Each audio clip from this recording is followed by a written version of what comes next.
ఆయన భిక్షాటనకి వెడితే బ్రహ్మచారిగా ఒక పేద బ్రాహ్మణి చిట్ట చివరికి ఇంత గొప్ప బ్రహ్మచారి వచ్చాడు తేజోమూర్తిని ఆయన చేతిలో భిక్ష వేయడానికి కూడా ఏమీ లేక ద్వాదశి నాడు పారణ చేయడానికి అన్నం లభిస్తుందో లభించదో అని ఒక ఎండిపోయిన ఉసిరికాయ ఇంట్లో పెట్టుకుని ఆ ఉసిరికాయ ఒక్కటే వేయడానికి సిద్ధపడుతుంటే లక్ష్మీదేవిని ఉద్దేశించి స్తోత్రం చేశారు. చేస్తే లక్ష్మీదేవి నువ్వు అడిగితే ఇస్తాను, ఆమె గత జన్మలలో ఇలా పెట్టినది ఏమీ లేదు, ఏముందని నేను అడ్డుపెట్టి ఇవ్వను,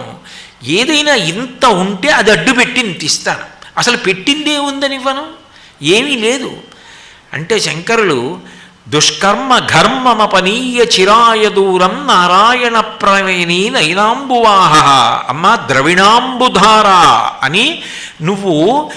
ఆమె యొక్క దుష్కర్మ గత జన్మ పాపం ఏదుందో దాన్ని నీ కడగంటి చూపుతో తొలగొట్టు.